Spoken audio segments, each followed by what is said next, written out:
जब गंभीरतम अर्ध निशा में जग को ढक लेता है, आसमान की छत पर तारों को भी छिटका देता है। सस्मित बदन जगत का स्वामी मृदुगति से आता है, तट पर खड़ा गगन गंगा के मधुर गीत गाता है। पथिक कविता का दूसरा भाग हम देखते हैं। पहला भाग हम कर चुके हैं। पहले काव्यांश में कवि ने जो है वो सागर किनारे खड़े हैं और प्रकृति की सुंदरता का वर्णन किया है। इस काव्यांश में कवि ने जो है आधी रात के समय प्रकृति की सुंदरता का वर्णन किया है कि जब गंभीर होता है गहरा, तम अंधकार अर्धनिशा आधी रात के समय जग को संसार को ढक लेता है। पता है आपको, आधी रात के समय सारे संसार पर अंधेरा छाया होता है। अंतरिक्ष की छत पर, अंतरिक्ष क्या होता है? धरती और आकाश के बीच में जो खाली जगह होती है जहां तारे टिमटिमाते हैं, तो अंतरिक्ष रूपी छत पर जो है तारों को बिखेर देता है जो है। फिर सस्मित बदन, सस्मित होता है सुंदर शरीर वाला बदन, सस्मित सुंदर बदन शरीर वाला जगत का स्वामी। कौन है जगत का स्वामी? सूर्य मृदुगति से आता है, धीमी धीमी चाल चल के आता है, तट पर खड़ा गगन गंगा के मधुर गीत गाता है। तट पर, किसके तट पर खड़ा होकर के? आकाश गंगा के किनारे खड़ा होकर के मधुरता से भरे हुए गीत गाने लग जाता है। फिर देखिए कवि जो है आधी रात के समय प्रकृति की सुंदरता का वर्णन करते हुए कहते हैं कि आधी रात के समय अर्ध निशा में, आधी रात के समय जब गहरा अंधकार सारे संसार को ढक लेता है, सारे संसार पर अंधेरा छा जाता है, तब जो है अंतरिक्ष की छत पर, हमारे ऊपर जो अंतरिक्ष रूपी छत है उस पर तारे जो है वो टिमटिमा रहे होते हैं। सारे जो अंधकार है वो अंतरिक्ष रूपी छत पर जो है तारों को बिखेर देता है। और फिर आधी रात के बाद क्या होता है? आधी रात के बाद सस्मित बदन सुंदर शरीर वाला जगत का स्वामी, संसार का स्वामी सूर्य धीमी धीमी चाल चल के आगे आ बढ़ता है। जगत का स्वामी सूर्य जो है वो निकलने के लिए, उदय होने के लिए धीमी धीमी चाल चल के आगे बढ़ता है और तट पर खड़ा गगन गंगा के मधुर गीत गाता है। आकाश गंगा के किनारे खड़ा होकर मधुरता से बढ़े हुए गीत गाने लग जाता है। अब सूर्य का आगमन हो गया है तो फिर देखिए क्या होता है। उससे ही विमुग्ध हो नभ में चंद्र भी हंस देता है।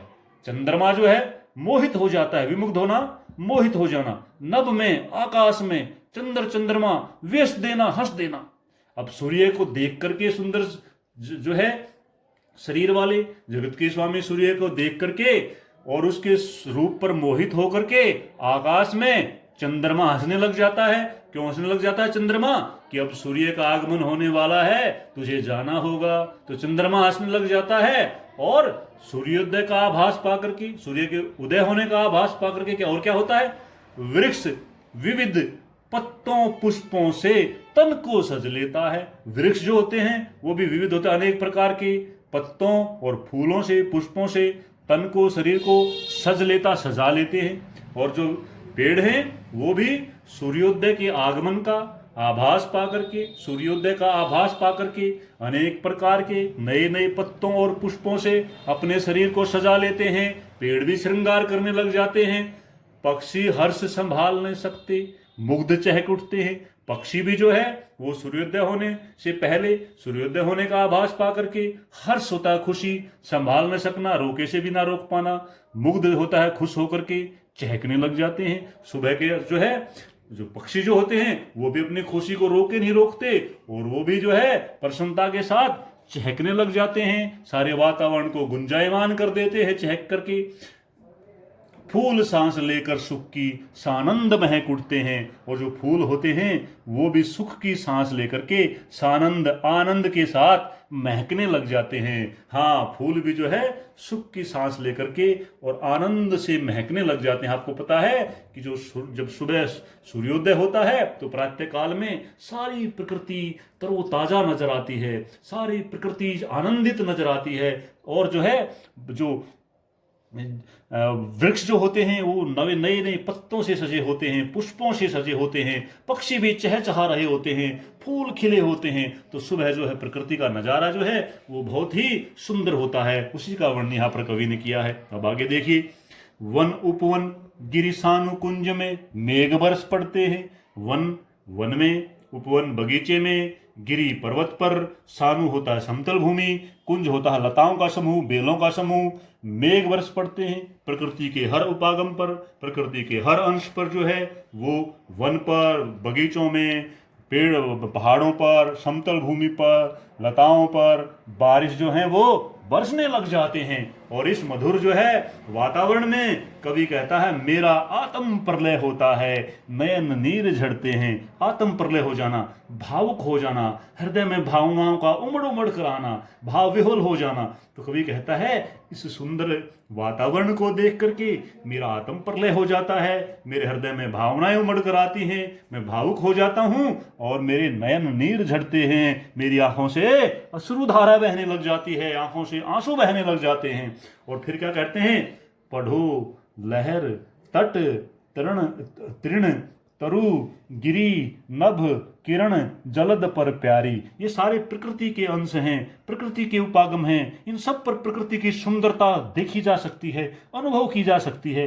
प्रकृति इन सब में जो है वो भरी पड़ी है, प्रकृति की सुंदरता जो है इन सब में प्रकट होती है। तो उन्हीं पर जो है प्रकृति की सुंदरता को पढ़ने के लिए कभी कह रहे हैं लिखी हुई यह मधुर कहानी विश्व विमोहनहारी। विश्व माने पूरे संसार की, मन को मोहने वाली, पूरे संसार के विश्व विमोहन, पूरे संसार के मन को जो है मोह लेने वाली, मुग्ध करने वाली जो ये कहानी है, ये कहानी लिखी हुई है। कवि कहता है कि हे प्रिय, तुम जो है प्रकृति प्रेम और सौंदर्य की इस कहानी को सागर की लहरों पर, सागर किनारे पर, प्रकृति के तिनके तिनके पर, पेड़ों पर, पहाड़ों पर, आकाश में सूर्य की किरणों पर, बादलों पर जो है पढ़ो। और कहता है प्रकृति जो प्रेम की कहानी है ये बहुत ही मधुर है और ये है पूरे संसार के मन को मोह लेने वाली है। तो प्रकृति प्रेम और सौंदर्य का वर्णन जो है इस काव्यांश में कवि ने किया है। जो प्रकृति जो है वो प्रकृति के प्रत्येक जो है कण कण पर,